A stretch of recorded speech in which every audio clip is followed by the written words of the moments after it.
he actually got fired from CNN for being pro-Palestine. So okay, yeah. So we'll talk to both of them this morning. Let's get the show cracking. Front page news is next. It's the Breakfast Club. Good morning. Morning, everybody. It's DJ Envy, Charlamagne the Guy. We are the Breakfast Club. We have Monty Mills here. She's our guest host today. Good morning, Monty. What's up? Good morning. And let's get to some front page news. Now, last night the Cowboys beat the Chargers 2017. Now, let's jump right into the Dallas Cowboys beat the Los Angeles Chargers 2017. I said that. We're 4-2 and number 2 in the NFC East behind the Philadelphia Eagles, but sitting nicely, actually defecating on those New York Giants. Everybody heard me say that. I said that. I said it just like that. You didn't say everything I said. I meant it. All right, now let's jump right into it. Where we starting off? Tiz? Good job trying to skip on by. Good morning, everybody. You did try. It is always hard to report sad news, especially involving children, but this is on the front page news all over the country right now. Let's go to ABC for the report to hear about the 6-year-old that lost his life due to the ramifications of war. Let's go to the report. We learned that a 71-year-old landlord in a Chicago suburb viciously attacked 2 of his renters, fatally stabbing a 6-year-old boy and wounding his mother, simply because they were Muslim and apparently because of his pure hatred about what's happening in Israel. Police say he stabbed that little boy, Wadia Al-Fayoum, 26 times with a military-style knife. Attorney General Merrick Garland said late last night he was, quote, heartbroken and announced a federal hate crimes investigation. The FBI says the most immediate concern is that so-called lone wolves and other unstable individuals inflamed by the Israeli conflict will act out and harm whoever's near. I mean, it's horrible, which is why we have Jonathan Greenblatt and Mark Lamont Hill coming on this morning, because these are the kind of ramifications that are going to happen because of, what's going on in Israel and Gaza. So now, sad, again, man. Yeah, very sad story. And the 32-year-old mother, again, just to reiterate that because I know he said it fast, she is still alive. She's in the hospital in serious condition and is expected to survive. And Joseph Chuba, that was the guy that murdered this little boy. He's charged with first-degree murder, attempted first-degree murder, 2 counts of a hate crime, and aggravated battery with a deadly weapon. Now, speaking of the war, just wanted to give another update. About 2,000 U.S. troops were told to prepare for deployment in response to the Israel-Hamas war. Let's listen to that report, then I want to give you some other information. This is a group of soldiers, U.S. soldiers, who were already on essentially a short leash for deployment. So a 96 hours, what they call it. They've been that has been shortened to a 24-hour. That means that once they get the call saying, hey, you have to deploy, they literally have to be on the airfield ready to go within 24 hours. And the idea is, if in fact they get that order, they have not gotten yet, they would go to the region, most likely to a country neighboring or nearby to Israel. Now, it's also important to point out that this is a whole mix of different troops. So it includes medical troops, people who could support with medical evacuations and things, explosive ordnance, people who are, experts in explosives. But it also will include sort of your classic infantry troops. Now, again, it is not clear if they will be deployed. Again, just reiterating, they said it'd be a non-combat role and not actually in Israel. And also, President Biden will be arriving in Israel today as well. But I want to just throw this out there as well. President Biden said this on Sunday in his 60 Minutes interview, as when he was asked, will we be sending troops to Israel? Let's listen. Can you foresee U.S. troops in combat in this new Middle East war? I don't think that's necessary. Israel has one of the finest fighting forces in the country. I guarantee we're going to provide them everything they need. Hey, man, that's why you can't ignore what's going on in Israel and Gaza. U.S. troops being deployed. So I know folks are saying, I have to pay attention to what's going on in my own backyard. But the U.S. troops headed over there, that might be one of your family members or friends that you sit in your backyard with. Not to mention our tax dollars support Israel and its military. Yep. So you should want to know what's happening with your money. That's right. All right. Well, that is front page news. And that is the reason why we have Jonathan Greenblatt joining us this morning, and also Mark Lamont Hill. So we'll have a conversation this morning and talk to those brothers later on. All right. Look forward to that. Now, get it off your chest. 800-585-1051. If you need to vent, phone lines are wide open again. 800-585-1051. And we got our special guest host, Monty Mills, joining us this morning. And it's The Breakfast Club. Good morning. The Breakfast Club. Ray! Yo, Charlamagne, Envy, what up? Are we live? This is your time to get it off your chest. I got an indoor pool, an outdoor pool. We want to hear from you on The Breakfast Club. We can get on the phone right now. He'll tell you what it is. We live. Hello, who's this? Yeah, Envy, what's up, vibes? It's Mello. Mello, what's up, Mello? Yo, man, today is my born day. What's up, Uncle Charlotte? How you feeling? Peace, Mello. Happy born day, King. Yo, I appreciate y'all. So listen, I just dropped 2 songs last night, but I want to highlight one right now, and I got to shout out to Trav, because it's like a completely different sound for me. I called him, he picked up, and he definitely helped me out with it. It's called Lovers and Friends. All I want for my birthday is everybody to go listen to that song. So you and Trav got a song called Lovers and Friends? Huh? You and Trav got a song called Lovers and Friends? Nah, it's I have a song with my boy. His name is Mack, and it's a different sound, and that's like more Trav swag. Like, you know, Trav is dangerous with his music stuff. Nah, Trav is a beast. I called him up, and he picked up and helped out. Oh, so Trav helped you write it, is what you're saying? Yeah. Oh, got you. Nah, Trav is a beast. Yeah, Trav is definitely one of them ones, like, for real. So, shout out to Trav, man. Like I said, everybody follow me for my birthday, Mello_Moolah on the gram. We gonna have a ball. All right. Peace, Mello. Have a good birthday. Hello, who's this? Yes, hi. Hey. Shirley from Connecticut. Hey, Shirley. Good morning. How Get it are off you? your chest. Yeah, I'm calling about the military. Yep, we right here listening. My nephew is in the Marines, and I'm kind of worried about this war and all the people are going to be deployed. Yeah. They say 2,000 U.S. troops are on alert, getting ready for deployment. Nah, I know. And that's why I'm worried. Yeah, that's why people, we can't ignore what's going on in Israel and Gaza. I know people like to say things I never like, do when it comes to anything military. That's right. I know people like My to say whole I gotta work. family serves. Oh, the whole family serves. Well, we thank you for your service. Mm-hmm. Yeah, and now it's my nephew, and he's in the Marines, and he might get called away. Damn. He's in South Carolina right now. Where you stationed at in South Carolina? Camp Columbia? Lejeune. Where'd she say? I didn't hear her. Where'd you say? Camp Lejeune. Okay. Well, thank you, He's Mama, in for the calling. And we'll continue to pray for the troops and And everybody I'm make sure they make it back praying safe. for everybody in the military, and I love what you guys do for mental health and everything. And I was wondering if I can get a signed hat from you guys. Hold for on one mental second. health. I got We'll put you on hold, For my okay? grandson. Eddie, get her a Black Effect hat for her grandson, man. Throw some books in there, too. Throw it Tamika Mallory, State of Emergency, and Anita Kopak, Shallow Waters, too. Hello, who's this? This is D. Hey, D, good morning. Good morning, Charlamagne. I got a bone to pick with you. Oh, there. Go pick his Get bone. in line, ma'am. But I guess you're here. How are you? I'm fine. Now, usually I'm on your side about everything, but lay off of sanitation workers. I just need y'all to get out the way in the morning. I love y'all, and I appreciate But everything you do. if y'all know the garbage trucks is out there at 6, 7 in the morning on certain days, go another way. The trucks are so damn big, they can only go so far. That's the That thing is we true, don't too. know. I ain't figured out what the schedule is yet. That's We the don't problem. know. Because it seemed like y'all random days, they just be out, like this morning. No, it's not random days. It's not scheduled. Where you live at? I live in Detroit. Are the schedules the same all throughout the country? No, they're not, man. You know that. I don't know. I'm they're asking. not the same. No, it's Monday, and if a holiday falls during the week, the garbage gets pushed back a day. So we're going to be out on Saturdays if a holiday falls during the week. Got you. Well, can't y'all just be a little bit faster? I mean, y'all got to Yo, be. shut up, I man. know y'all see Them that bags line. is heavy. Y'all see that line behind. How can we be faster? How can we be faster? People got recycling, garbage, and yard waste outside. So it's going to be 3 trucks coming outside. Lord have mercy. And every neighborhood has a specific day.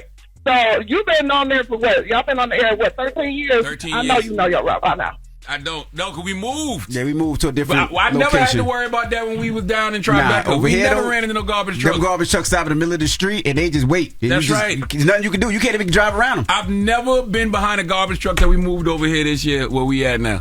Get it off your chest. 800-585-1051. If you need to vent, hit us up now. It's The Breakfast Club. Good morning. The Breakfast Club. It's a new day. This is your time to get it off your chest. Wake up. Whether you're mad or blessed. It's time to get up and get something. Call up now. 800-585-1051. We want to hear from you on The Breakfast Club. Hello, who's this? Hello. Yo, what up, DJ Envy, Charlamagne the God, and the beautiful lady that y'all got up there. My name is Ayana from San Antonio, Countdown City in Texas. What up, Ayana? Get it off your chest. First of all, I want to say thank you for giving us knowledge for investing, and Uncle Charlotte for all the information he gives me on mental health, because that's put me in a good position that I'm in now. That's great. What I want to get off my chest is I'm tired of this job. I'm a truck driver. And I'm tired of this job because I've been working for like a year trying to get my raise. I finally get my raise, and then they cut my hours. Damn. So I'm like out here struggling, but we gonna make it work. All right, you in that truck now, brother? Nah, I'm not in the truck right now. I actually just got off, but I wish I was so I could blow the horn for you. You know what I mean? There you go. But I wanted to know, y'all, if I can get like a signed copy of y'all's book. Yeah, of course. I got you. I don't have any more of mine up here right now, but I do have State of Emergency by Tamika Mallory and Anita Kopax by Shallow Waters. Those are both off my book imprint, Black Privilege Publishing. I'll send you those. So, for sure. And if y'all can sign it for me, I already got shook one. I just would appreciate it. Yeah, we'll get them out to you. Hold on, okay? Hello, who's this? This is Kayla from Atlanta. Hey, Kayla from the ATL. Get it off your chest, mama. This one is for Charlamagne.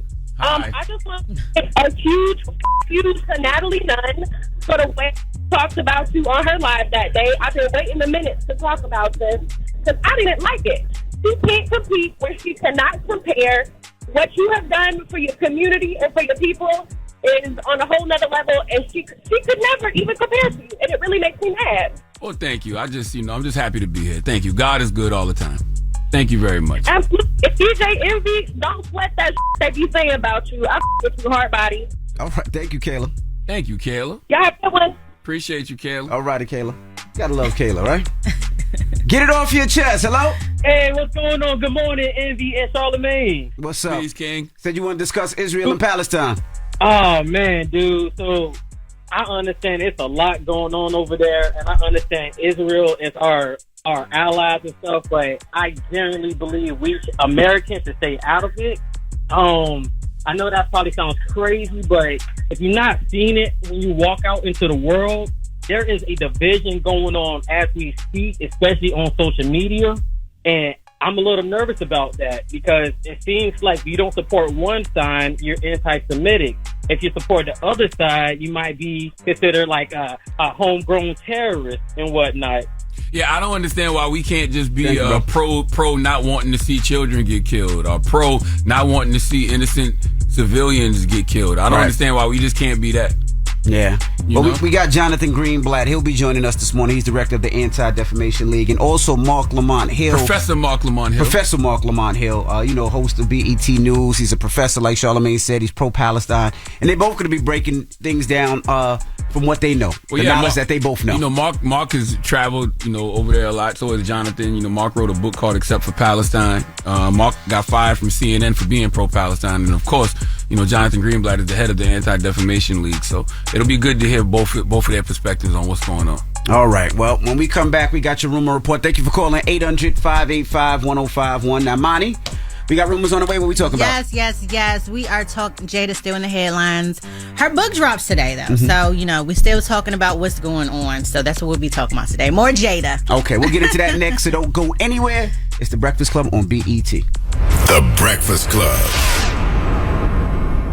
Morning, everybody. It's DJ Envy, Charlamagne the Guy. We are The Breakfast Club. We got our guest co-host, Monty Mills, with us this morning. Monty! What's up? Now, we didn't say welcome this morning because you were still getting your makeup put on, but good morning. Oh, yes, good morning. For people just joining us, you're on 101.1 in Nashville, the beat Nashville. I am, yeah. White Atlanta. I call Nashville White Atlanta. The White Atlanta? Yeah, White Atlanta. Why? Because it feels like White Atlanta. No, it does not. When I go. But that's like, he want to know where the black people at. A second. That is bounce. true. It's definitely culture. A day or so. In Nashville. 2 days. Definitely. Now, you're the music director and the host over there. I am, yep. Okay. And you're pregnant. Congratulations. Thank you. I was looking at your page yesterday and you were talking about, how it's been difficult the last 30 days, right? She about to bust in a moment. Yeah, I see. Not 30 days. Literally, this pregnancy in general has been hard on me. It's my fourth one. It's my fourth pregnancy. Really? Yeah, I'm vetted up in here, But it's just been difficult in general. I don't know, because I got more kids, because I'm getting older. I don't know. How many months are you? I'm 8 months, 8 months. I guess. Because I'm you're 34 pregnant. weeks. I don't know what the terms is. Because you're pregnant and you still got to be a mom, so you still got to do the things that you can't say I can't do. You got to do because you're mom. I have toddlers. I have a 4-year-old and a 2-year-old. So all of that and pregnancy is a lot. But no more. I'm done. You done? I'm done. Charlamagne has 4. I have 6. Yeah, I'm not getting it. No, I'm done. I'm not getting it. 4 is good. We done. We done at 4. Yeah, we good. I'm done now. I got a 5-year-old and 2-year-old, so I understand. Oh yeah, it's real. It's definitely real. All right, well, let's get to the rumors. Let's go. This is the Rumor Report. She want the tea. How you feel, Monty? That is gone. What's up? Good morning. I just wonder how crazy this is going to get. On the Breakfast Club. You know it's going to be crazy, Monty. Okay, period. Mm-hmm. Okay, so entertainment, we're talking more Jada. How y'all feeling about talking about more Jada? I mean, the book drops today, so I feel like we kind of have to talk about. She keeps giving us stuff to talk about. So she made a few promo stops to defend her relationship with Will. It seems like things are kind of, I don't know, changing perspectives a little bit. She pulled up on Fat Joe to get her Terror Squad Air Force Ones, and while she was there, she kind of cleared some things up. Let's check it out. Me and Will, we are in such a good place. That's not what the tabloids are saying. But that's the tabloids. And so everybody's sticking to, we split up. We've been separated. So it's like... So they running with it. They're running with that. And it's like, we have been separated, but guess what? After the Oscars... We are back together. We came back to a whole place. That little thing, boy, he got a little gangster there. He said, yo, Will, I'm about to take you back. He said, I'm about to take you back, Will. We did so much healing together. There's been an energy shift. You know why there's been an energy shift? Why you think? Because there was a conversation in the Smith household. Nobody can tell me different. Oh, you think Will called him like, hey, and nobody can tell me different. She went back on the Today Show. But after I feel like being on the Jada's Today Show last week, running the show. I don't believe. I don't know who's running the show. I just know that there was a conversation had in that household because there was an energy shift for Fat Joe. There was an energy shift on Colbert, and she went back on the Today Show with Holder yesterday after just being there last week. So you think Willie Will? Come on, man. Come on, y'all got common sense. Y'all got common sense. I don't know. I feel like I said, I don't know. It just seems like Jada's running things. I don't know why the turn of events, why she's changing her mind all of a sudden and kind of going back on those things. But I mean, could have to do with the book release. It was a conversation had in that house. I don't know. But you're a Pinkett Smith, Carter, Knowles, like something. She wears the pants in the house. Don't we have a clip from the Today Show? Yes. Me and Pop were never an item. Oh, this is Fat Joe. That's Fat Joe again. That's Fat Joe. We are in a place now that we are in a deep healing space. And we are really concentrating on healing the relationship between us. So it may not be the divorce on paper anymore? There's no divorce on paper. I mean, not on paper. There might not be a divorce in theory anymore? Yeah, no. We really have been working hard. You were divorced, not on paper, but now we might be a point where we're back together. We are working very hard at bringing our bringing our relationship together. Back to a marriage again. Back to a life partnership. I'm telling you, Jada Pinkett Smith was just on Today's Show with Holder last week saying she's been separated from Will for 7 years or however long it was. And then you pop back on the Today Show yesterday singing a different tune. There was a talk in that house. I believe Brother Will said you need to go clean all that up. You know what I'm saying? And I don't know if the conversation was as intense as Will when he was mad at his father leaving him again, but the conversation was clearly had.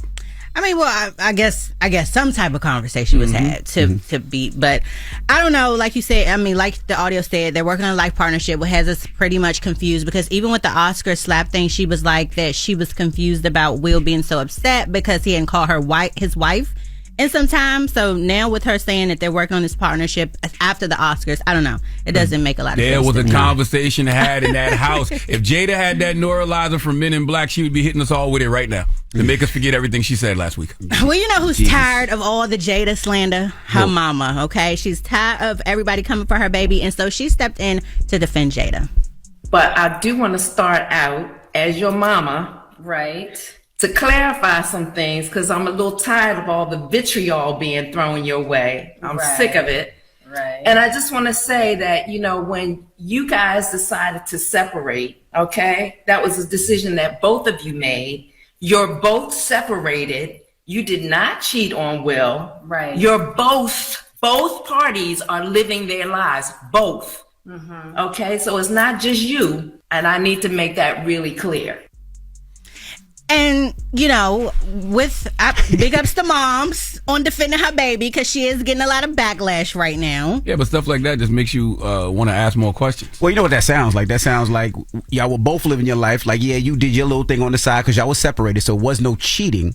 But Will had his thing on the side as well. Y'all both had separate lives. That's what it sounded like. The difference is Will's thing on the side didn't do an interview with nobody and tell everybody. I know, that's the thing. That's all it boils down to. I just feel like we're getting too much information at one time that just, like you said, it's just leaving us to ask more and more questions. Well, guess what? What? Jada won. I am sold. Amazon will be delivering my copy of Worthy between 2 p.m. and 6 p.m. today. She did what she had to do. I'm sure it's going to be a lot of people buying that book. Yeah, I'm getting my copy today, too. It will be delivered between 2 and 6 p.m. today, okay?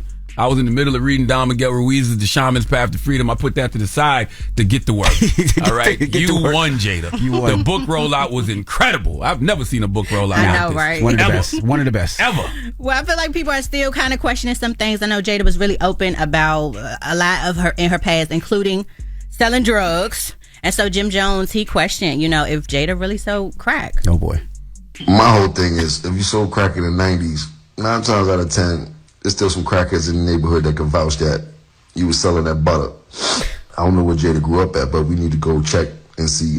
They got some fiends that can verify that she was selling that thing back in the. She had that butter on the block for sale. Now I missed the Jada selling crack thing. Yeah, she said that. Yeah, she said talked about. Yeah, she said she didn't want to be a drug dealer's girlfriend. That was she. Yeah, we got the clip. Even though I always had a regular job, I just wanted more financial freedom. I decided to sell drugs. So she was selling dope so her brother could go to college? So why she ended up sleeping with that man then? What? Sleeping with what man? We You ain't about to remember talk about no. We ain't about to talk about that. This is not a Remember when her movie. brother This is was not a on- movie. This is not a movie, bro. Remember when her brother wanted to go to college? Oh, my goodness. Remember when her brother was going to go to college? And Everything's not Fresh Prince of Bel-Air. Sleeping with the man? Everything's not Fresh Prince of Bel-Air. Everything is not And then Fresh she Prince of robbed Bel-Air. the man? Oh, I do remember. that's I do another remember. movie. You can't put. Putting too many movies in the same mix. I ain't seen her sell no Charlotte. crack, man. I seen her sleep with that man to get the money for her brother to go to college. And he didn't want to go no more. And he ended up getting shot, man. That's what I remember, man. No, that was a sad movie. She got away. She did at the end. She did get away at the But end. her brother died, though. Her brother he did die. That was real sad. Mhm. Anyways, last thing I want to talk about, which I have mixed feelings about it because J. Cole, of course, he has the infamous line, I want that Jada and that Will love, you know, and I feel like as these things were happening, people were talking about that line as if it, you know, is it credible anymore? Well, he performed it live and he actually left that part out. I want a real love, dark skin and big look. Damn, the crowd ain't even singing. I know. I have no problem with J. Cole suspending that line for the time being. But y'all know. No, you got to suspend that line for the time being. Until we read Worthy and see what the hell going on, we got to suspend that line for the But time y'all being. know, as a rapping performer, there's times where he doesn't say things and the crowd says The it. crowd And didn't the crowd say didn't it. say The anything. crowd said that's up for that's up in the air for now. All right. Okay. Well, that the jury's still out is your rumor on if we report. want that Jada and that Will love right now. I don't shut think nobody up, wants man. that right now. You got to read Worthy first. I want a real love, dark skin and big look. That Jada and that Will, I'll say it for him. But that ain't the crowd like, All right. No. When we come back, we got front page news. They don't know if they want Jada and Will love or Jada and Pac love at this point. But we got to read Worthy first. That's right. Mm-hmm. All right, front page news when we come back. It's the Breakfast Club. Good morning. The Breakfast Club. Your mornings will never be the same. Morning, everybody. It's DJ NV, Charlamagne the Guy. We are the Breakfast Club. Let's get in some front page news. What up, Tiz? What's going on? Good morning, everybody. Breakfast Club family. Our co-host Monty Mills is joining us today. Good morning. Good morning, sweetheart. Let's jump right into it now. Our sports Cowboys beat the Chargers 2017. Now, Dallas Cowboys beat the Los Angeles Chargers 20-17. Monty in here hating, Envy in here hating. You a Commanders fan? I hate the new name, but yes, I am. Okay. I am, yes. Well, guess what? We on top of y'all in the NFC East. For now, and we it's on top cool, of them it's bum cool. ass Giants. We in the NFC beat East. the Falcons on Sunday, so you know it's we getting there. I'm only focused on what we did last night. I We said humble y'all with it. We humble with it. I though. said y'all won. Well, you ain't got to talk over We me. I humble said with y'all won. it. Salute to Micah Parsons. You know what I mean? Stephon Gilmore. All right. Appreciate you for holding it down when we needed you. All right. Now, let's talk about the Speaker of the House. Yeah, quick Speaker of the House update. Just a reminder that Republicans still do not have a Speaker of the House after they ousted Kevin McCarthy, which clearly after they did that, they didn't have a backup plan, and we can tell. Today they are expected to try again, and they're going to try to elect Jim Jordan as the Speaker. Here is the update. There's a lot of tension within the House Republican Conference about this. They, of course, voted to evict Kevin McCarthy about 2 weeks ago. Then the next in line, Steve Scalise, did not get the votes. He withdrew. Now it's on would-be Speaker Jim Jordan, who is officially the conference's nominee for this job. He has not locked up the votes yet, but he put out a new letter to his colleagues sounding the note of unity, calling for them to rally behind him. Some of his colleagues will find this ironic, given that Jordan has often been on the agitator end of the spectrum. Well, just a reminder why this is important. Again, remember, they just had averted a government shutdown. So the government shutdown really is technically on pause. So they'll be voting for that again in November, and we need a Congress to actually do that. And then don't forget everything that's going on right now with Israel. They have prepared a $2 billion package to aid Israel. And so again, we need a Congress to be some adults in the room and decide what's what. And that will be hard to do without a Speaker of the House. So we'll see what happened with that vote today. Okay. Now we're going to talk about Donald Trump, a gag order. Does the gag order mean anything to Donald Trump? Probably not. In fact, there was a vote out there yesterday. I saw online with people taking a vote to see how long he would, I guess, not abide by this gag order. Remember, a couple of weeks ago, he got another gag order, but this is the judge overseeing the federal election interference case. Issued a gag order yesterday. Let's listen to the report. But in this case in Washington, D.C., he's made a series of attacks on special counsel Jack Smith and people who work for him and others involved in the case. And this hearing today was to decide whether the judge should impose a limited gag order. And at the end of 2 hours of arguing back and forth, she decided that she would do that. She's prohibiting former President Trump from maligning prosecutors and court personnel. It's not clear, by the way, if she included herself on that list. We'll find out when she issues the written order. And he's also prohibited from attacking witnesses in the context of this case. Isn't like his second gag order? Didn't he get a gag order a couple months ago? He already violated that one. I thought that was in New York. Yeah, it wasn't a couple months ago. It was a couple weeks ago. Oh, okay. Yeah, back to back. He got the gag order. That was about him talking about the judge's staff. And so, because he had said that one of the staff members was dating Mitch McConnell, I believe. And so he got a gag order with that. This will be the second one that he got. And literally while he was in the hearing, he was posting about it. Literally while he was getting the gag order, he was talking, and he said the Trump gag order that the corrupt Biden administration is trying to obtain is totally unconstitutional. So he talked about the gag order again while he got the gag order. The judge went on to say that Mr. Trump can certainly claim that he's being unfairly prosecuted, but I cannot imagine any other criminal case in which the defendant is permitted to call the prosecutor deranged or a thug, and I will not permit it here simply because he's running for political office. Well, giving Trump a gag order is as pointless as giving Nick Cannon a condom. Like, he going to ignore it. It means absolutely nothing to him, and none of y'all going to burn him for not using one. Until there's consequences to his actions. We picked that up, Charlamagne. Burn him. Until there's consequences to the actions, he don't care. Like, what's the point of giving him a gag order if when he violates it, you ain't going to do nothing about it? What's the point? And what is the consequence for violating a gag order? Like, if one of us regular folk was to get a gag order and we violated it, what would happen? I don't even know. What would happen? What's the legal consequence? Don't they lock you up? Yeah, well, usually you can be held in contempt. There can be fines. There can be, a whole lot can happen if a regular person violates a gag order by a judge.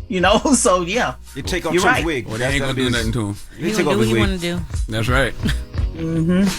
Well, one last quick update I wanted to give everybody, because this is important. If you drive a Ford or Mercedes-Benz, I drive a Mercedes-Benz, but I don't drive this particular car. There is a recall. So if you're out there rolling right now, 230,000 Ford Explorers are now being asked to, get it checked out because they have a rollaway risk. And the Mercedes-Benz is recalling 5,326 vehicles of the 2022, 2023 AMG SL55 and the AMG SL63. And they believe the starters and the alternator electrical wiring may not be in place. So if you're out there rolling any of those two vehicles, make sure you turn it in and get it checked out. Want to make sure you're driving safe. So I want to make sure everybody had that. 250,000 cars. That's a lot. That's a lot. A 250,000 cars recalled. That's a whole lot. Well, what usually happens if one person gets into an accident in one of these cars and it finds to be a faulty part, it could be from that one car, but they recall them just in case to make sure it doesn't happen again. So they recall every cars from that year model. But like you said, yeah, you don't blame me. You want to make sure everybody's safe.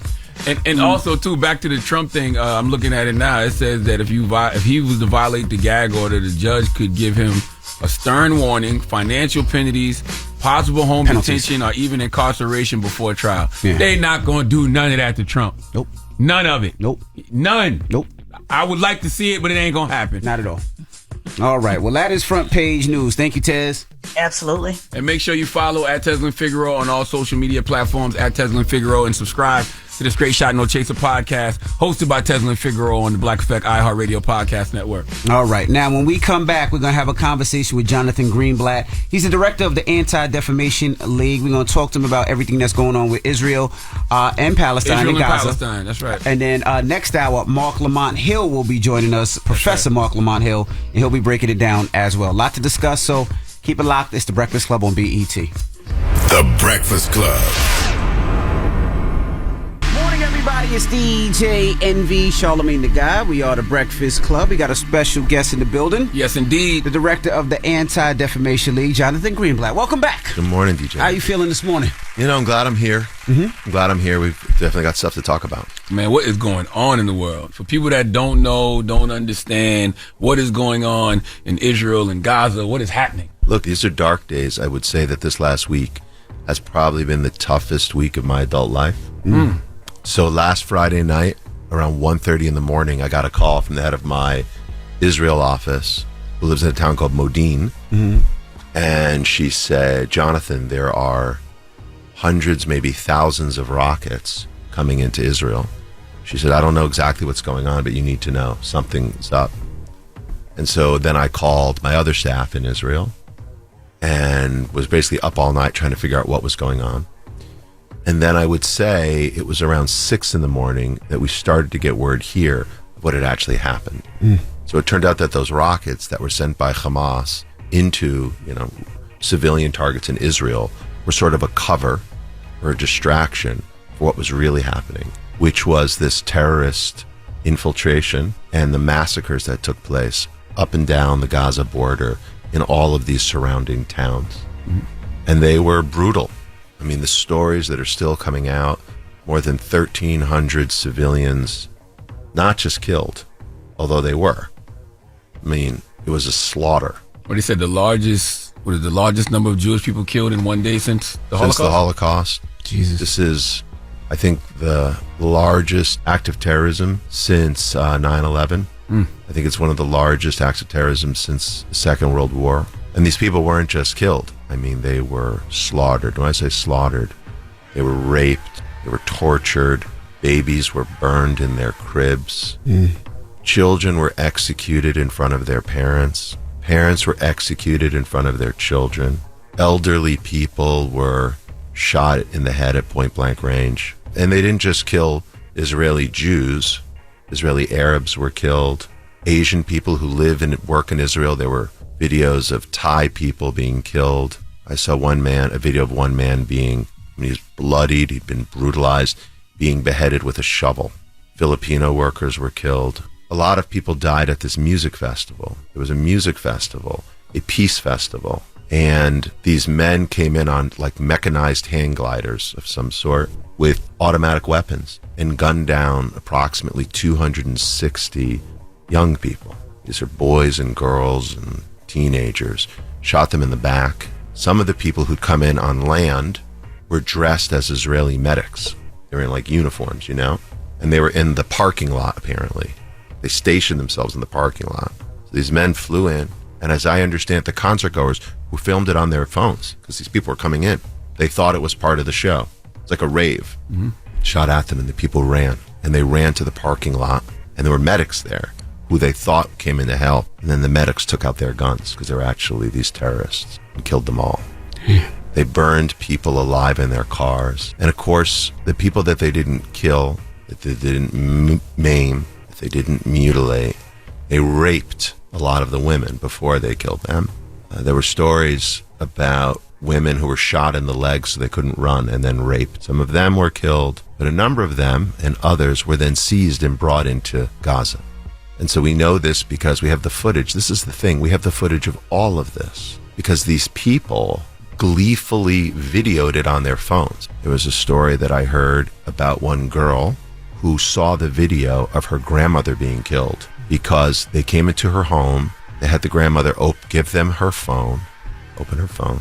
They videoed themselves killing the grandmother. Then they uploaded it to the WhatsApp chats on her phone. So that's how the grandmother saw her grandmother die, in the family WhatsApp chat. Well, the grandmother saw her grandmother? The granddaughter. Sorry if I said it wrong. The granddaughter learned that her grandmother had been killed because these men uploaded the video into the family WhatsApp chat from the grandmother's phone.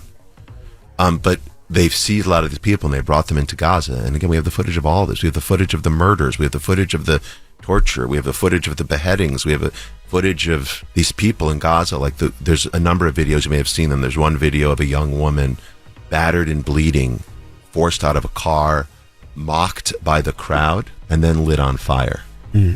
Set on fire in front of all of these people. There's another video I've seen of a young girl brought out of a car bleeding from the crotch. I mean, it's bloody, and they're leading her through and they're chanting and whooping and hollering like she's some kind of trophy or something.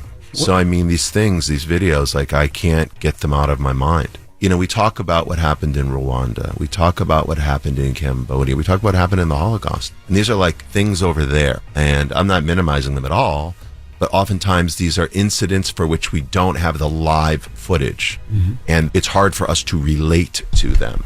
Do you think this will start another world war? I don't know.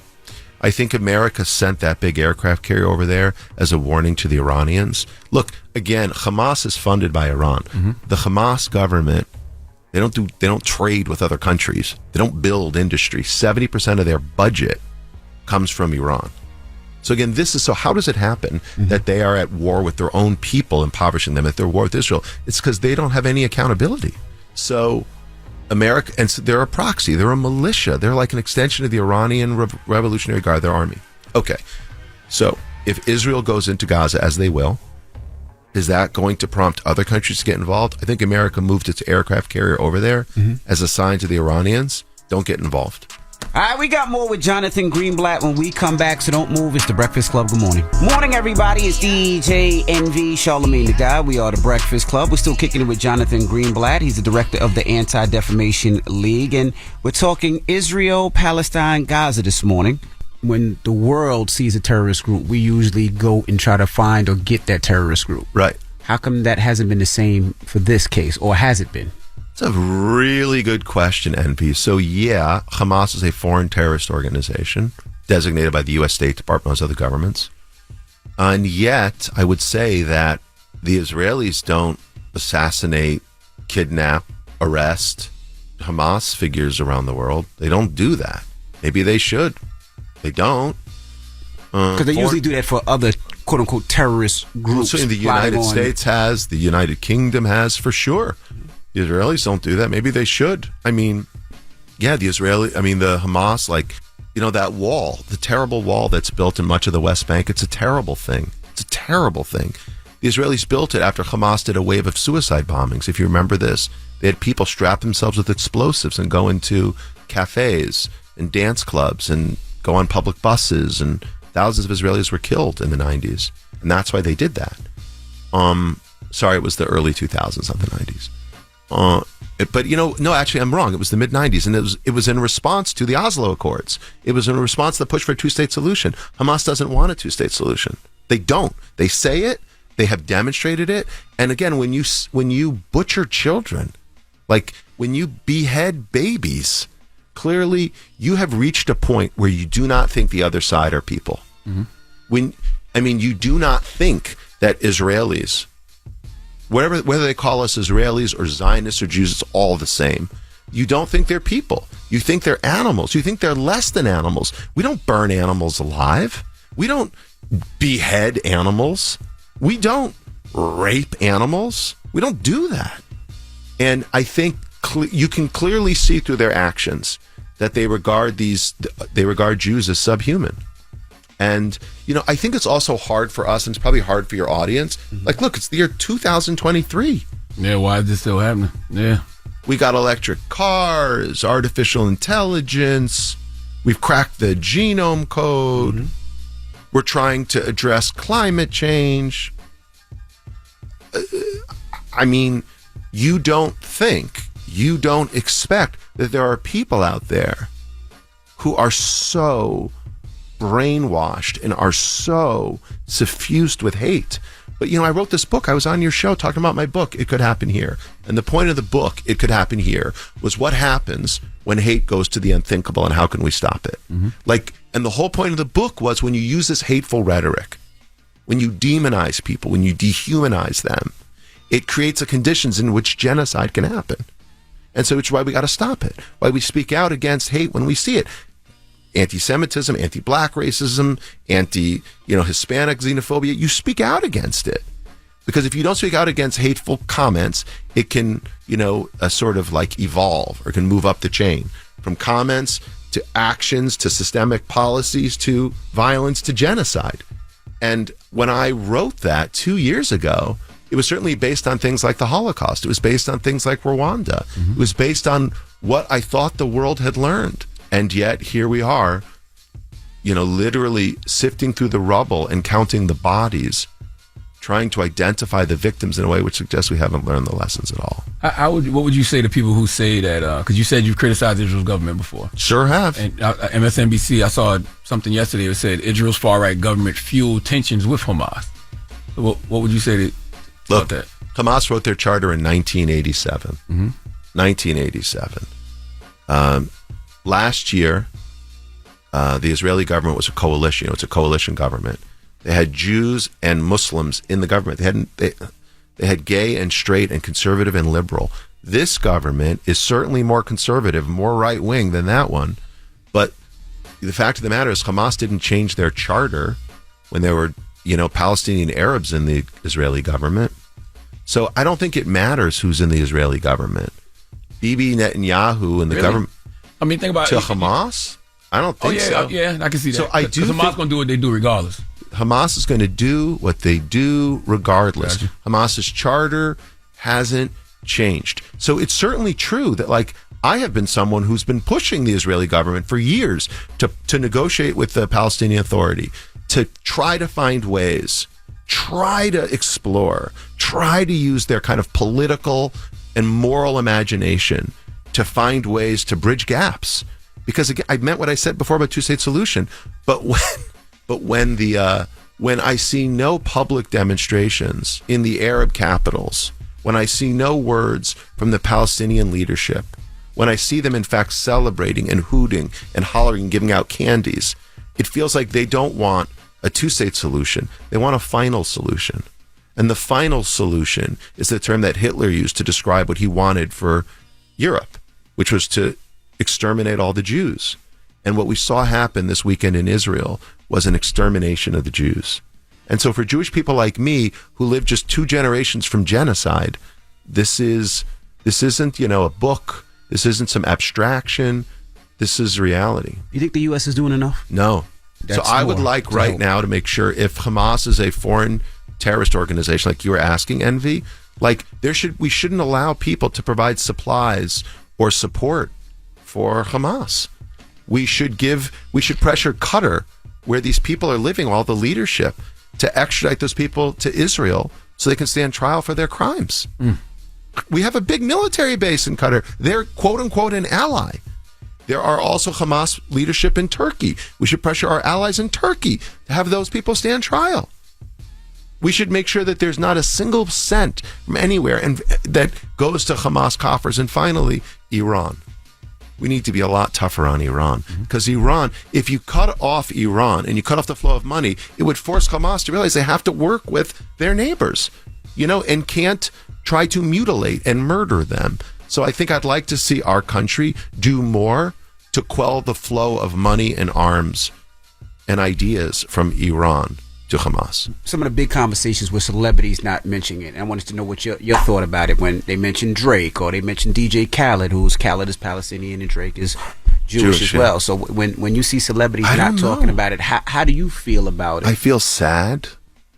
I feel alone.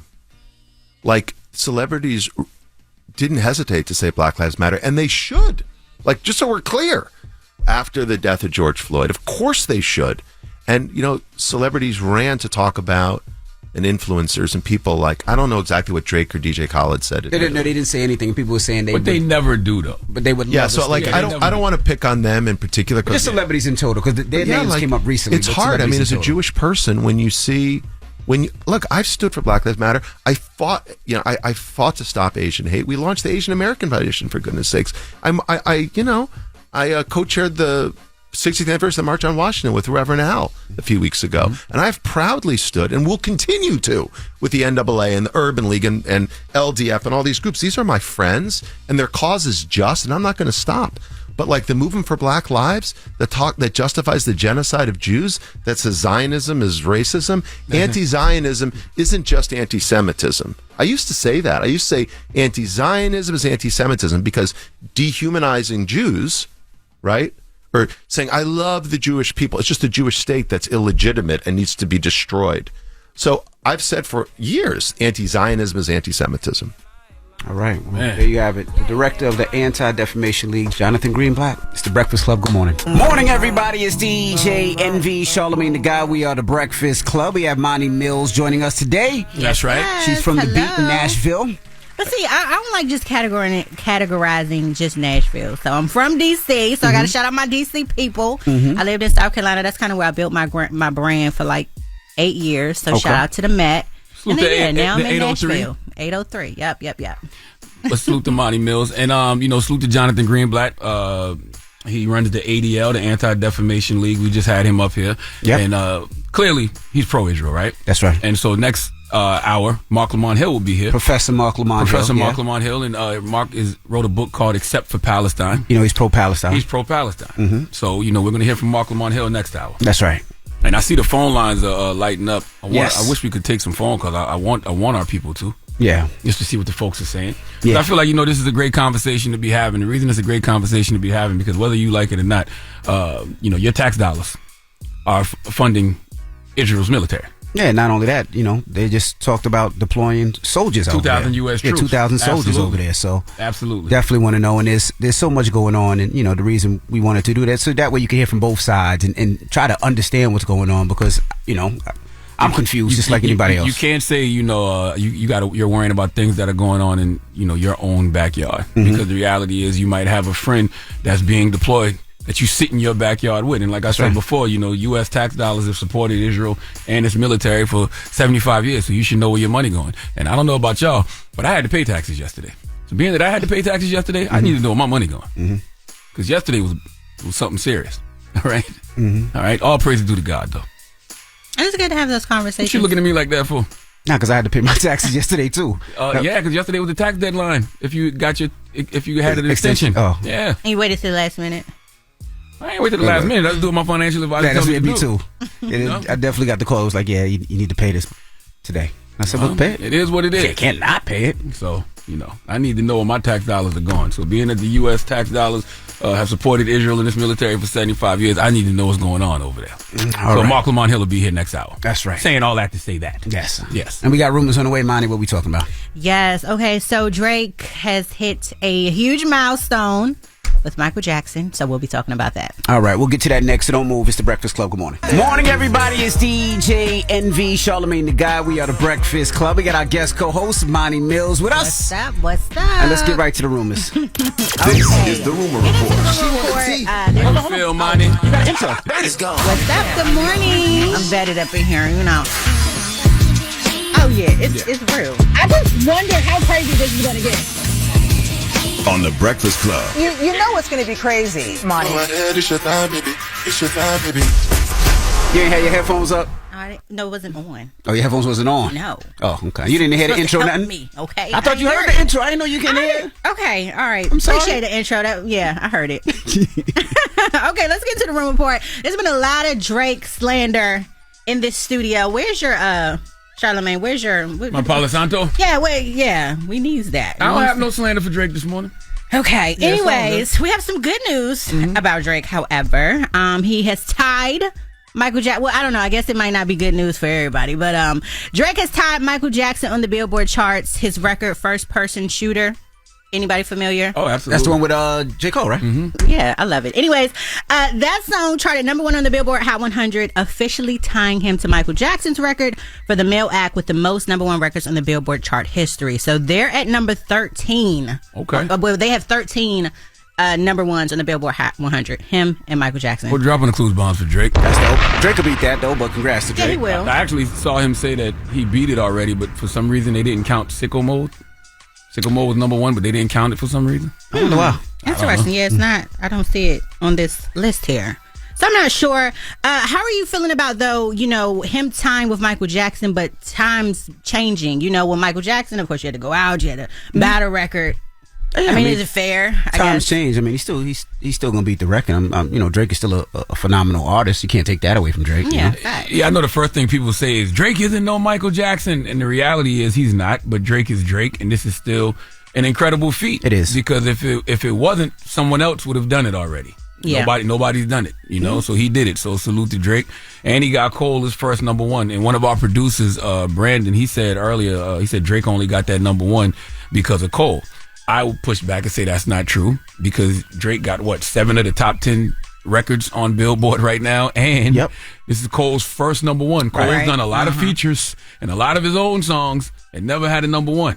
I'm surprised all my life with Dirk wasn't number 1. I'm surprised too. I actually, not to go through them, all of them, but God's Plan, of course, was one, which was a big one. Way Too Sexy was another one. So, some Tootsie Slide. Everybody was doing the Tootsie Slide. That was garbage. Everybody was not doing the damn Tootsie Slide. Everybody was doing it. Your kids were doing the Tootsie Slide. No, they were not. That Tootsie Slide came and went. That's one of Drake's most trash records. What was the number 1? Nonetheless, it was number 1. It did what it was supposed to do. But it's because Drake has such a huge fan base that is always so curious about his music. So Drake can put out a record, and everybody, number 1, everybody's going to run to stream it, and then radio's going to rush to play it. Right. And when you combine those two things, you're going to chart high. But I think let's not act like Tootsie Slide. But I think that's dope. I think Tootsie Slide was for a demographic. Man, stop. It was. It was a lot of kids doing the Tootsie Slide. They were not. Yes, they were. It was a TikTok phenomenon. Just because you wasn't. Just because you wasn't. No, everybody was not doing the Tootsie Slide. I didn't say everybody. I said there was a demographic that was doing it. There was some kids doing it. Yes, but I bet you know it. They did it for like 3 days. But they did it. And those were probably paid. Yo, shut up, man. That's what I'm saying. Why y'all be making me hate? I was giving that man props. No, it was you. People want to go to Tootsie Slide. Y'all got me on here telling the truth, and y'all don't want me to tell the truth. But whatever. It be fake props. Pull up Tootsie Slide. I feel like that's what they Pull it up. Whatever. Tootsie Slide. Left foot up. But let's not focus on Tootsie Slide. Focus on his number 1 time with Michael Jackson. But speaking of number 1s, like I said, Drake and Michael Jackson are tied in with 13, but Rihanna is actually ahead, 14 number 1s. Mariah Carey with 19, and then of course the Beatles with 20. So I'm sure Drake can continue to climb, but that's what the records are looking like for the most. The guy's only 36? 7. Oh, okay. 36. Yeah, because they're trying to call him old. I'm like, dang, 36 old now? He keep going at this pace, with this type of fan base. He can break a lot of those records. He will. Especially with the way streaming and stuff is set up. Yep. Yeah. Drake will always be Drake. That's my opinion. Drake fan here. Anyways, prayers going out to DC. You can't even find Tootsie Slide. He found it. He found it. I told him to get it. He found it. Go ahead. I'm sorry. No. Are we playing the Tootsie Slide? No. Oh, okay. Okay, so prayers went out to DC Young Fly. Not sure if you saw or not, but he did announce the death of his sister. So he shared with us on social media that this is actually his 3rd loss over the past year. He lost his cousin. Of course, he lost Jackie O. And so now he lost his sister. So definitely want to send some major love out to DC Young Fly. Always, absolutely. Man. Forever sending healing energy to DC Young Fly. Prayers up for his family. Real prayers. I saw that yesterday and put one in the air. He's definitely a strong dude. I also want to talk about Halle Bailey. I guess I have mixed feelings about talking about this, because I'm like, okay, if she wants this to be a private thing, I don't feel right talking about it, but it's out there. She is in photos with DDG. She has on like this big oversized sweater, and anyway, she obviously looks very pregnant in these photos. What do you? I think you would know better than us. You know what a bump. You got 6 kids. What do you mean? But Touché. They say Holly pregnant every 2 months. Well, she had a photo that came out, which it could have been or whatever, but she didn't look pregnant at all. So I've kind of been going back and forth about it. This one definitely seals the deal. I don't know, if it's a privacy thing, unfortunately, because her life is not private. I mean, it is what it is. I've had a pregnancy where I didn't want to, tell the world. So. Y'all want her to have a Little Mermaid so bad. Every couple months, y'all say Halle Bailey is pregnant. So, but I guess you just don't believe it until she says it. That's his cousin. I don't know. That's his cousin, I'm just saying, but allegedly. Did you see these photos? No, I didn't see them. But literally, you don't know? There is a rumor every other month that she's pregnant. Am I making this up? Well, it started 2 months ago. This seals the deal, however. But I don't know. We'll see. I guess. Maybe a Little Mermaid. Good luck to them. Fans have been reacting to the picture. Anyways, if she is, congratulations to Halle Bailey. Okay. All right. Well, thank you for that rumor bumping report. Together. There you go. Charlamagne. Yes. Who are you giving that donkey to? Man, 4 after the hour. We need this police unit to come to the front of the congregation from Nebraska. I think that is Sarpy County Sheriff's Office. I feel like there's an unjust arrest out there. Okay. That happened that we need to discuss 4 after the hour. All right, we'll get to that. And you got Tootsie Slide? All right, we'll just play top of the hour. We don't. Come on. Straight requested from Charlamagne. Don't nobody play that. Play sexy. No, play Rich Baby Daddy. Now that's the joint. Play a little bit of Tootsie Slide for Charlamagne, and then play sexy. Nobody need Tootsie Slide. That's a waste of a spin. Play Rich Baby Daddy, man. That's the Breakfast Club. Rich Baby Daddy. The Breakfast Club. Your mornings will never be the same. I was donkey up the day. Made it. Damn, the hee-haw again. It's time for Donkey of the Day. I ain't trying to be donkey today no more. They should be embarrassed by what they already did. I'm not making these people do these things. Called Donkey of the Day, and it really caught me off guard. Wow. Damn, Charlamagne, who got the Donkey of the Day today? Wow.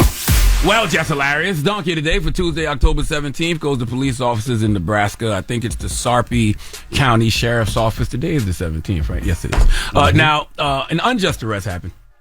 Unjust arrests happen all the time in this country. I have no problem with law enforcement locking up individuals who actually commit crimes, and everybody is innocent until proven guilty, in theory.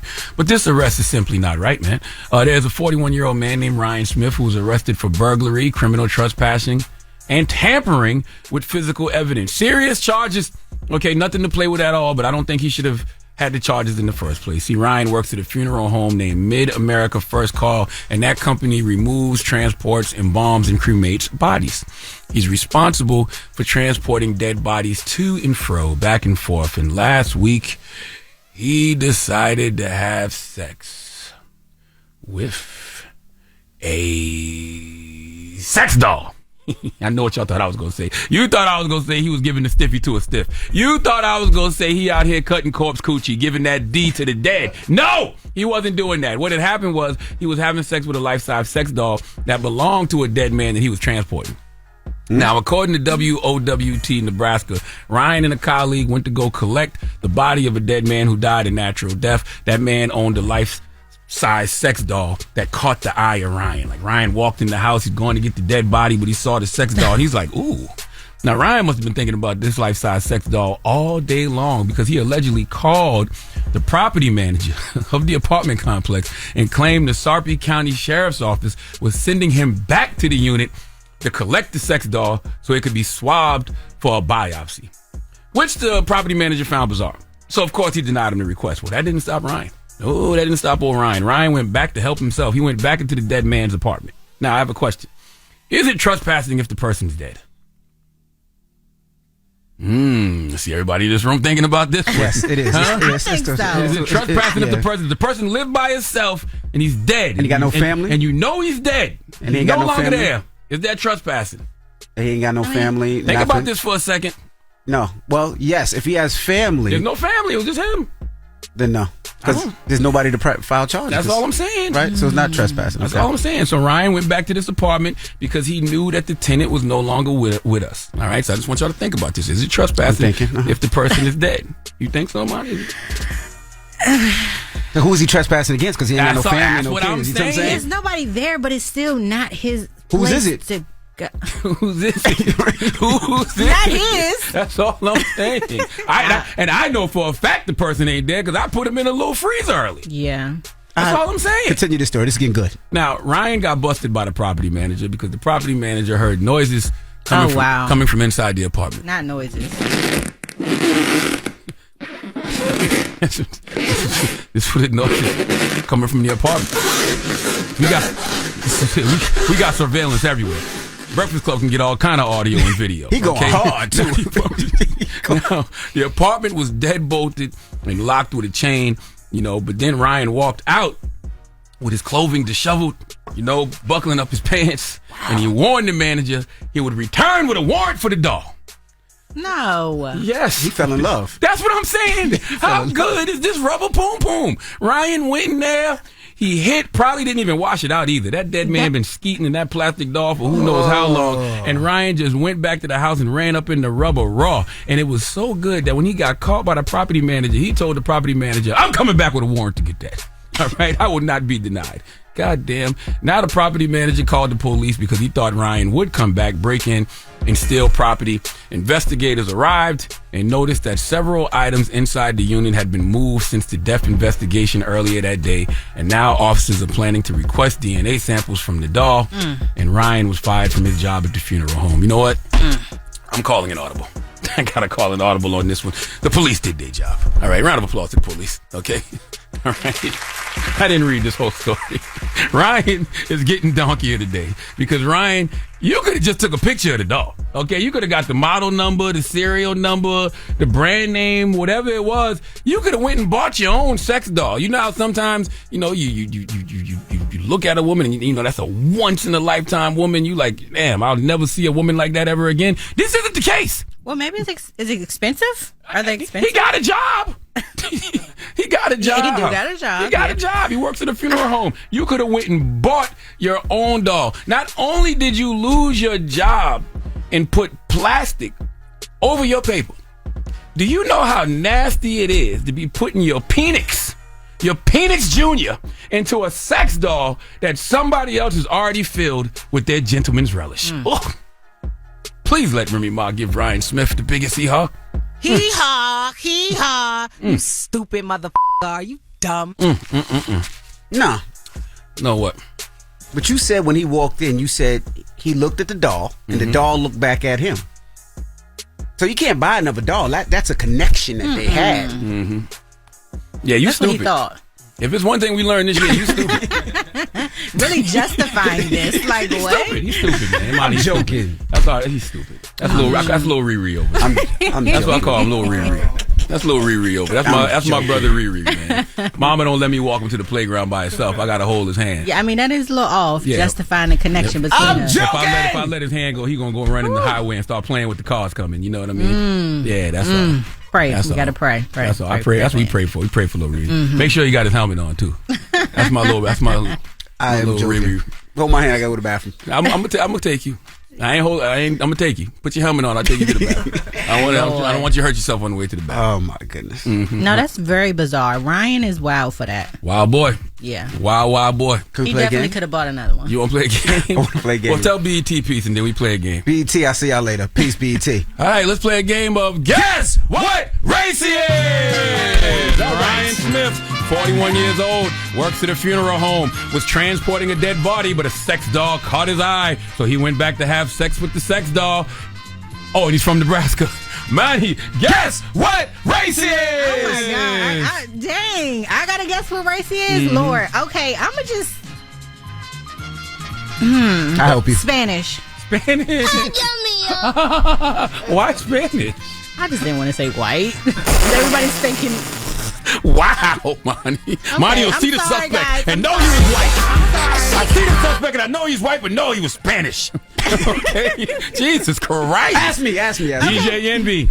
Ryan Smith, 41 years old from Nebraska, worked at a funeral home, walked into an apartment to transport a dead body, saw a sex doll that caught his eye, decided to go back and have sex with it. DJ Envy, guess what race he is? White. DJ Envy, Manny, one of you is wrong, one of you is absolutely correct, and the correct person is DJ Envy. Ryan Smith is Caucasian. Oh, wow. He looks like he would do something like that. That's January 6th Capitol riot white. Look at him. Look. Oh my goodness. Look. All right. I hate this show. I love it. I hate this show. I can see why people hate it, but I love it. Oh my goodness. All right. All right, let's get serious now. Yes, we got a guest coming in. Yes. Mark Lamont Hill, Professor Mark Lamont Hill. That's right. He's written a book called Except for Palestine. That's right. He's absolutely for the liberation of the Palestinians. And we had Jonathan Greenblatt, head of the ADL, here last hour. Mm-hmm. And we'll just continue the discussion. Continue this conversation. That's right. Israel and Gaza and Palestine. Yes. All right, so we'll talk to him when we come back, so don't move. It's The Breakfast Club. Good morning. The Breakfast Club. Morning, everybody. It's DJ NV, Charlamagne the Guy. We are The Breakfast Club. We got a special guest in the building. Yes, indeed. We got the brother Mark Lamont Hill. Morning. Morning, y'all. Now, last hour we had Jonathan Greenblatt here, the head of the ADL. And, of course, he's I would say pro-Israel. That's safe to say, right? Yeah. Yes. And, Mark, I was thinking about all the people that I know who've been to Israel, been to Pakistan, who've been speaking about this issue for a long time. For a long time. And Mark has not only just been one of them, Mark has taken bullets, for speaking out and being pro-Palestine. Yeah. Can you detail people of what's going on there from your view? Because you were there. We'll get to that. Then you can talk about that so people can understand. Let him reply to Jonathan first. Because people might not know. This is a new hour. They might not know what's going on. Well, they connect because Jonathan is replying to the events that have taken place in Israel and in Gaza over the last week or two. Correct.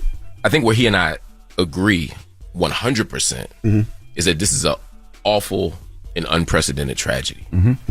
There's no way to even wrap your mind fully around what it means for over 1,000 people to be killed. Correct. The attacks that happened in Israel were devastating. As someone who believes in justice, and as someone who believes in human rights, and as someone who believes that international law and rules of war have to be followed, I would say, and I'm speaking for me, and lots of other people, but I'm only representing my opinion right now, that Hamas's attack was a violation of international law. As an organization rooted in Islamic principles, it's also a violation of religious law to attack civilians, to attack innocents, even in times of war. If I took the law off the table, just basic decency, I would say this is awful. So we agree on that. Where we disagree very quickly is how we make sense of how we got here and what we do moving forward. History didn't start on October 7th. And oftentimes we see this in the United States when a target gets blown up or set on fire or a police car gets flipped over or whatever. Whether we agree or disagree with the action, at that moment, the media starts to say, look at these animals, look at these savages. I can't believe they did that. And if you were to come up from another planet and watch this, you would think that history started on Ferguson the night that got set on fire. You would think that the world just started at these moments when, in fact, there's a long history that gets you there. Israel has been an apartheid state since 1948. So 75 years. Yeah, 75 years. It has been an occupying power since 1967, right? 56 years, yeah. And it has held the Gazan people in particular under siege since 2006, 17 years, going on 18 in January. So these are the things that get you there. And the people of Gaza are catching hell. This isn't ordinary hell. This isn't normal, just inequality. We're talking about not having access to clean water, potable water, right? Not having access to schools, being constantly under siege where you're getting bombed, you're getting shot at, you're vulnerable to premature death every single day. This is what they're dealing with for the last 17 years. And so when Hamas emerges and engages in this act of violence, which is not excusable, because I don't want everybody's gonna say, well, he's trying to excuse it. I'm not excusing it. I'm saying it's inexcusable, right? But we have to understand where it starts. And when you put people in an open air prison, which is what Gaza is, it's an open air prison. You have to expect people to respond at some point. So whose fault is the condition Gaza in? Is it Hamas? Because hasn't Hamas been in control since 2006? So is it Hamas or yeah, I mean it's the right question, right? And what Jonathan would say, what a lot of pro-Israel folk would say is, well, all the Jewish settlers left in 2005 and Hamas took over in 2006, and therefore whatever happens, that's on y'all. Problem is, Palestinians have not had 1 minute, not 1 minute of self-determination in those 17 years. In other words, yeah, they left. It would be like if you were in a prison and they said, okay, all the guards left, but you're still in prison. We're still on the border of the prison. You still can't get out of the prison, right? You still don't have any more food, and we control it, right? Israel controls Gaza by land, by air, and by sea. It controls the population registry. It controls the electromagnetic sphere. It controls everything that goes in and everything that goes out. It is military. It is effectively controlling or effectively occupying Gaza just from the outside.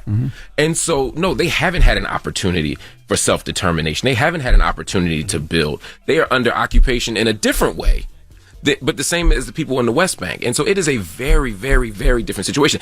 That's not to say that Hamas is perfect. There are lots of stuff about Hamas I disagree with. I disagree with religious rule in general. And Hamas is rooted, again, they come from, as Jonathan accurately said, their roots are in the Islamic Brotherhood of Egypt, and they do have a vision of freedom that is rooted in Islamic principles. I happen to disagree with religious governments. I agree with that. There's other critiques to have. There's critiques to have of every government, right? But it's important to acknowledge that Hamas is a government. And you can't have it both ways. Sometimes they'll say, well, Hamas is a terrorist organization. You can't talk to them. You can't deal with them. You can't do this. You can't do this. And that kind of language makes it impossible to have a diplomatic or political solution. They make it seem as if the only thing you can do is blow them up because they're not a government. They're not a government. So what is your thoughts with the U.S., bringing the largest aircraft carrier or ship out to show support of Israel? What are your thoughts on that? What you're saying with all the things, nobody said anything beforehand, but now it seems like they're getting support of the U.S. What's your thoughts on that? And part of the problem is a lot of us were, right? $3.6 or $3.8 billion a year goes from the United States to Israel. We fund the occupation. And that's why Americans, if y'all wondering why you should care, because you pay for it, right? This could not happen without anybody else's help but the U.S. The U.S. has offered weapons. They've offered weapons to make sure that Israel always has the best weapons, what they call a qualitative edge. They've made sure that technologies come through. We support this thing. What the U.S. is doing right now with the aircraft carrier is a very small drop in the bucket compared to what the U.S. has done, not since 1948, but certainly since the 1960s and the 1970s, with regard to support for Israel. And that's the thing we should be outraged about. We should be outraged at Biden's response. We should be outraged by many members of the U.S. Congress's response. We should be outraged by lots of people. Again, you should have been outraged when those innocent Israeli children were killed. Their lives are worth something. They're worth the same as Palestinian because their lives are worth something. All of our lives are worth something, right? But the outrage can't just be for Israeli kids. They got to be for kids in Palestine. They got to be for kids in Armenia. They got to be for kids in China. I mean, everywhere. But in this issue, it got to be for everybody on the table. Do you think it's because people are seeing it right now? But they're seeing Palestinian kids die. Yeah. You know what it is? It's the language that we use. They use a language of, even when Jonathan was talking respectfully, there was a way that we start to talk about this is barbaric, right? When you start using words like barbaric, when you start to frame people as subhuman or inhuman, that is a deep problem. Now, Jonathan Greenblatt, Jonathan Greenblatt rightly pointed out that there's a long history, he alluded to, there's a long history of Jewish people being constructed as subhuman and as animals. All right, we got more with Mark Lamont Hill when we come back. It's the Breakfast Club. Good morning. Morning, everybody. It's DJ NV, Charlamagne the Guy. We are the Breakfast Club. We're still kicking it with Mark Lamont Hill as he breaks down what's happening overseas with Palestine, Hamas, and Israel. Charlamagne? Why do people have to be pro-Israel or pro-Palestine? Like, I'm pro, I don't want to see kids get killed. I'm pro, I don't want to see innocent civilians get killed. I'm anti-war. Like, why do people have to pick a side? Like, I don't understand. Like, at this moment, we can all say we don't want violence. I agree. You don't even have to know about the issue and be like, look, I just don't want to see anybody die. That's where I'm at this moment. I don't want to see another Israeli child dead. I don't want to see another Palestinian child dead. I don't want to see anybody die. Not just children, adults. I don't want nobody to die. But the problem is, if you say that you are pro-Israel as it is currently constituted, then you are saying that you are in support of a government that is systematically colonizing people, that is systematically displacing people, that is systematically stealing people's land, that is systematically ethnically cleansing people, as we see in Gaza right now. If those people leave Gaza and can't come back, they've been ethnically cleansed, right? If you say you pro-Palestine, then they'll say you pro-Hamas. Here's the difference. If I say I'm pro-Hamas, I'm saying I'm pro-Hamas, right? I can be pro-Palestinian and support Palestinian self-determination and still disagree with Hamas. The problem is Israel as it is constructed, Israel as it is defined, Israel by its own definition is not a state of all of its citizens. By virtue of being a Jewish state and by virtue of giving people different rights based on whether or not they are Jewish, by virtue of the fact that Palestinians have different rights and privileges, even those who are citizens of Israel. Arab citizens of Israel have different rights and rules, and they'll say that's a lie. There are Palestinians in our Knesset, there are Palestinian members in the Supreme Court. Palestinians have the exact same rights. There are about 60 laws on the books that show a difference, either facially or in practice, in terms of how people get treated based on whether or not they are Arab or not, even for Arab citizens of Israel. Right now, people in the West Bank don't have rights and freedoms. So the way Israel is constructed, it is by definition operating against the interests of Palestinian people. That's the difference. It would be like saying, I'm not anti-Indian, I'm just pro-United States. That'd be a hell of a thing to tell a Native American, right? Because the United States, by definition, by its construction, is created in a way that stomps on the rights of Native Americans here. So I can't say to someone, I can't look at Native American in the eye and say, well, I don't pick a side. I'm neutral on this, right? I like Native Americans and I love what America created. Like, nah, bro, you got to pick one on that, right? And so it doesn't mean though that I have to hate Israelis or that I have to hate Jewish people. I don't hate either. I want everyone to live in peace, safety, dignity, self-determination, and justice. And that's important to be said. Can you explain the relationship between America and Israel? Because you said, America gives them $4 billion a year. Why are they such strong allies? It's a great question, and it's a question that lots of people ask. It's a relatively so initially the strongest supporter of Israel were the British, right? But then by this 1970s, certainly 1980s, and I talk about this in my book, Except for Palestine, a lot. And there's other people who write about this much better than me. Rashid Khalidi has a book called The 100 Years War. Nora Atakat has a book called Justice for Some. And there's many others. Ilan Pape and others. I'd say read the Palestinians before you read me, and the Israelis before you read me. But there's a way that the United States, I'll get to the heart of it. The U.S. doesn't have feelings, it has interests. We watch violent atrocities happen in certain places and we don't say anything. We watch a small atrocity, and all atrocities are awful, happen in other places. I'm not talking about Israel right now. And we're outraged.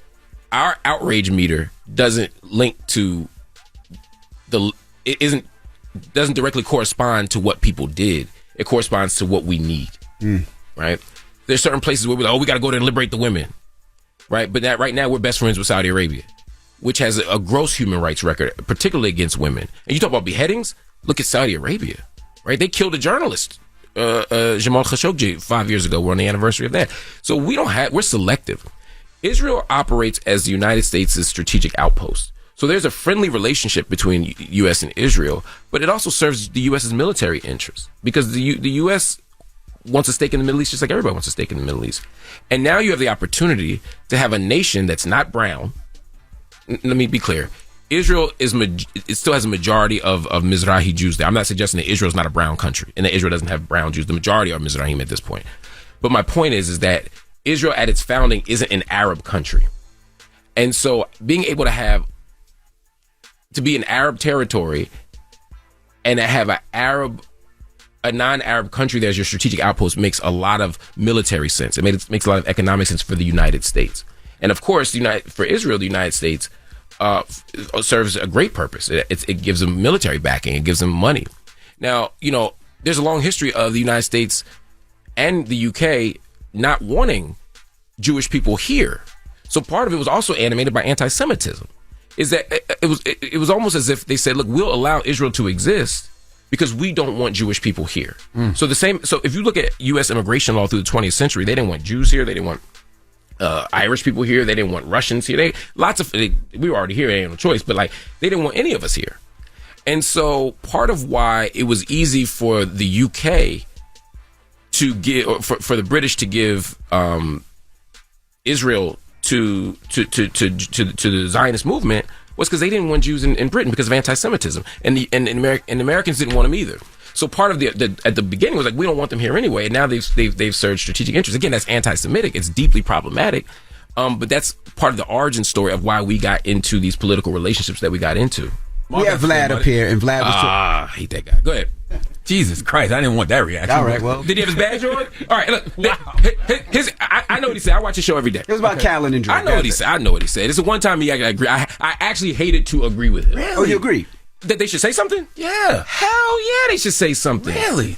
More Callan than Drake. Because they never talk about social issues, ever. I know, and I have an issue with that. I have an issue with anybody. I don't think every famous person has to say something about everything. But if your people are being exterminated, if your people are being executed, if your people are being killed, whatever the circumstances, I think you got to say something. He's like damn near the most famous Palestinian in the world. If I were the most famous black person, if any of us were the most famous black person in the world, the most famous black person in the world, and black people were being killed in our country, and nobody said anything, I would be deeply disturbed. I don't know. And so and the difference is, there's a lot of black people that can speak.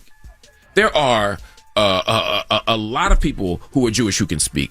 There's lots of people who are Indian who can speak. But how many people in the United States right now who are Palestinian have the platform to count it? Maybe Gigi Hadid, who spoke out, right? There's one or two people, but in general, there's not really a space for that. So it's not just Khaled for me. Any of them who are Palestinian, any of them who have platforms should speak up. And I'm not putting that just on Palestinians. I'm saying that for black folk too. But I'm saying the stakes are even higher because it ain't but 5 Palestinians in Hollywood. There's 1 million black folk. So I just feel like you got to do it. Well, ladies and gentlemen, inshallah. No more bloodshed, no more war. We appreciate you coming in and breaking it down. Well, Mark Lamont Hill. Yes. It's the Breakfast Club. Make sure you go get them books too, man. Except for Palestine. That's right. The Breakfast Club.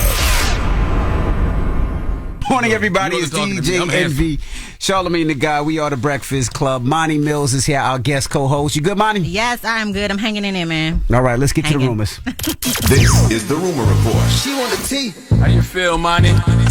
It's gone. What's up? Good morning. I'm vetted up in here,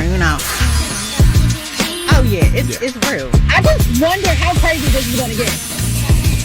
On the Breakfast Club. You know it's going to be crazy, Monty. It's your time, baby. It's your time, baby. Cute. Okay. We are getting into the rumor report. Not sure if you saw it or not, but Shannon Sharp, he had a lot of critics because he had some makeup issues on his face. He of course goes viral for, opinions on First Take, but yesterday fans were tweeting about him for the makeup. I mean, it did look real awkward. Comparing him to Charlamagne. Damn. It was real. It was real. Another fan said, "I'm sorry they did Shannon Sharp wrong on First Take today. Got him looking like Randy Jackson." Just a lot of a lot of comparisons. He did respond though. One of the things he responded said, "Appreciate the concern over my makeup this morning on First Take. This was her first time doing my makeup and it was a little heavy. My appearance is important, but not as important as my take. So hopefully the takes were great as usual." That's why you got to go to Fenty Beauty and you got to go to the Shade Finder. And when you go to the Shade Finder, you can find what your number is. No, I think what happened is, like he said, it was a new person. They weren't used to actually doing makeup on him, and sometimes people put too much on, and that's what happened. I mean, it happens to the best of us. He had the wrong shade. It wasn't even just about him having too much. It was and the wrong like shade. some lips. It looked too much. Too. Yeah, they did too much for Unc. Going on. Unc gonna fix it today. Go to Fenty Beauty. Fenty Beauty got the Shade Finder. You've used it before? No, I've never used it, but I just scan my QR code. You used to could just go on the website and see it, but now you got to use your QR code and it tells you to pull your hair back. I don't have that problem. And you definitely don't have that problem. Use the front camera in a well-lit area, have a neutral expression, no smiling, no makeup, no glasses. Oh, you take a selfie now. Oh, this is new technology. See, you learn it never was like every this. day. I know he wore makeup every morning. Go ahead. What else you got? Has to. Okay, so just another one where he responded to it. Somebody saying, with the makeup artist pretty much saying, oh, she's done. He's going to fire her, whatever. Mm-hmm. He came to the defense and said, no, she isn't. She'll get better with my makeup. It isn't the end of the world. So at least he didn't take it there you go. Too bad. Yeah. Oh, my best match. Oh, my God. It's 420 Pro Filter Soft Matte Long Wear Foundation. Yo, this is fire technology. It never used to be like this. You had to go on the website and look at it yourself. You want to tell him? I took a selfie. You can tell him. And let me tell him? I took a selfie. Tell him it's not Matt, it's Matt. Whatever the hell. Mine is 420. That I know. He said Matt T. It's Matt. You can take a selfie and it tells you exactly what shade to use. That's fantastic. Drop on the clues bomb for Fenty. That is fantastic. Get your makeup on, girl. And you can just add it to your bag for $40. There you and go. Literally doing it as we speak. He okay. just bought it. Go ahead. What else you got? All right. Next up, we are going to talk about. Okay, so a fan pulled up on Jay-Z. Mm-hmm. Ran up on him. I mean, Jay-Z, obviously, he doesn't care about too much. But anyway, he pulled up on him. And you know how people always say, okay, would you take money or would you take a dinner? Yep. So this is what the fan had to say. Hey, Hov, I'm taking that $500K. I ain't taking that dinner. I'm taking that $500K. You feel me? Hey, it's love, though. You feel me? Yep. That was at the Cowboys-Rams game last night. That's all you can think to say, my brother. That's what. I know. The moment was a little too overwhelming for you. You know, that's all you can think to say. Okay. All righty. Well, speaking of overwhelming moments, Mario, he is also trending right now because he recently gave his list of R&B Mount Rushmore artists. Mm-hmm. He listed Beyonce, Michael Jackson, Whitney Houston, and himself. I Don't want to get all know quiet. your R&B Mount Rushmore. I'm super curious to know. Beyonce, Michael Jackson, me. Okay, you. All right, you putting you. You know why I say that? Hold on, because I grew up listening to so many different types of music, and my mother and my grandmother. So I got like 2 generations of just soul music. You know, just great R&B. You know what I'm saying, that I grew up to. So that's why I say my voice kind of, I can do a little bit of everything. I would say the fourth person would be Whitney Houston. Anybody else? Usher. Usher. Oh my gosh. My Mount Rushmore can go like. It could go go long. Okay. Yeah, it can go crazy. I'm not mad at any of those, and that's his personal Mount Rushmore. Yeah, I mean, I'm not mad. I'm not even mad at him saying himself. Like, he should feel like that. Yeah, he should absolutely feel like that. But that's not your place to put yourself. Yeah, that's on how I those feel kind of about lists. it. You know, other people got to put those on there for you, but other people got to put you on there for you. But I'm not mad at that list. Mm-hmm. I mean, and Mario is super talented. I just don't know if the catalog really aligns with the other names. You want to put him up there? No. And then for the 4, I like that he said Usher. Why you say no like that? No. Because I do get why he would put himself up there. Like, but you're trying to be nice to one of your children. I am. I know. I am trying to be nice. You don't like this, mommy? No. Always in mama mode. You can do a little better. You can put something else on. You ain't got nothing else to wear.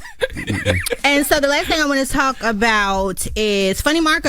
Mm-hmm. Okay, so he addressed the interview with G Herbo and Southside. You know, we've all had a moment in an interview where we've been in an awkward space at some point. He was clearly in that space. Who? Funny Marco. Oh, no, they said we've all. I ain't never been. Oh, you ain't never had no an awkward moment? But excuse me. I create the awkward moments. I sure had an awkward moment this morning when you called me out on my makeup and coming in here late. But anyway, all right. So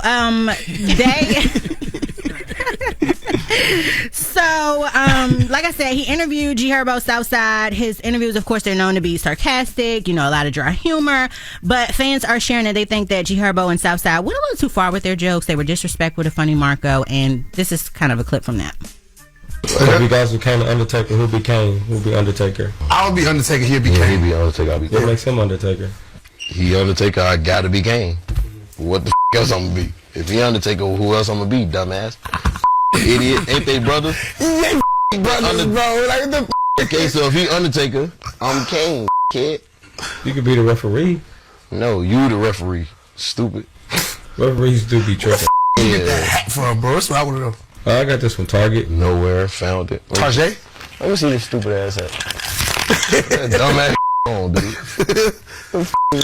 I didn't like that. I mean, why are you laughing, man? Who is laughing? What you? Why you are laughing? You laughed when it first came on. You're still smiling about it now. What's funny? I just see what Herbo and Southside was attempting to do because they saw probably how Offset handled Bobby. Exactly. That's what I was thinking about. Yeah, and they know Marco was the same type of personality, so they was on the offense with the jokes. That's all. But my thing is, why go on if this show or the podcast or whatever is meant to be that? Mm-hmm. Why are you going on there to try to flip it on the host? I think Marco learned. Well, I don't think there's anything wrong with flipping it on the host. You know what I mean? But I do think Marco just can't have no mercy with rappers. Marco, you got to have like 5 or 6 in the tuck ready to go. And nuclear weapons. But I think what happened. Now Marco usually does. Marco's a good brother, but I just didn't like where they threw the cup at him when they hit him in the head with the cup. Did you see that part? I see all that. I didn't see that. I just told they threw the cup at him. Yeah, they threw the cup at him. I just didn't like that because Marco, you know, he does the sarcastic stuff, but he's a good dude. Like Marco's a great dude. He's a good dude, but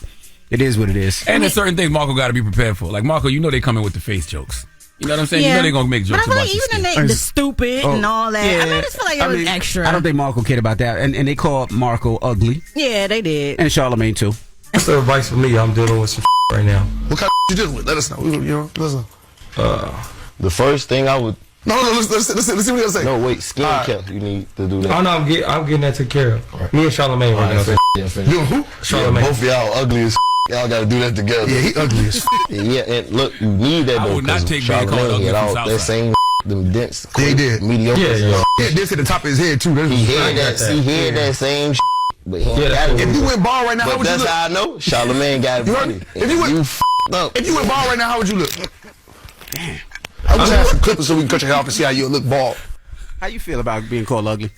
Well, I don't pay attention to lies. You know what I'm saying? Because we know you more chestnuts. Come on now, honey. You see what I'm saying? My face speaks for itself. You see me? Cap. You see me? Cap. Okay, well, let me just say what he did respond. Funny Marco, he went on social media to say, I understand a lot of y'all mad about the interview. I was upset while it was going on, so he was upset. Come on, he said, but he understand he had a job to do, and, you know, he want people to respect his show, and so he's, you know, thanks everybody for supporting him, and he said he learned something moving forward. So I would like to know what he learned. But also, don't let people see you sweat. I wouldn't have tweeted that. That's a conversation that you have behind the scenes with, you know, people that you trust. You don't tell the public that. Because now, when you're doing your thing and you're being the sarcastic Marco, people may not take you as serious as they once did because they know that you probably can dish it but can't take it. That's what I would tell the good brother Marco. Shout out to Marco. Salute to Marco. Thank you, my ugly coworker. You can keep saying that, but let me see you without that Just for Men in your face. You will not come to work without that Just for Men on your face. Why not? You'll never let those grays show. Why not? Never. Because you're insecure about them. I can do what I want to do. You're insecure about those grays. I'm happy. You don't like being beige and gray. I could be beige and gray. Don't come in here one day without the Just for Men. You don't rule me. You can't tell me what to do. Exactly. Lord. You can't break my soul. Not with the neck You roll. can't break my soul. Yes, it's a You lot. can't break my soul. Research. You can't break. All right. Thank you for that, Ruben. Research. Y'all better stop. Now that you call that later. Y'all better stop. Research. That's an inside mix is joke. up next. Yes. Y'all better stop that. I'll give y'all the joke later. You better not. I'm going to human resources on both of y'all. Research. All three of y'all. Research. It's the Breakfast Club. Good morning. The Breakfast Club. Your mornings will never be the same. Morning, everybody. It's DJ NV, Charlamagne the Guy. We are the Breakfast Club. Monty Mills is our guest co-host this morning.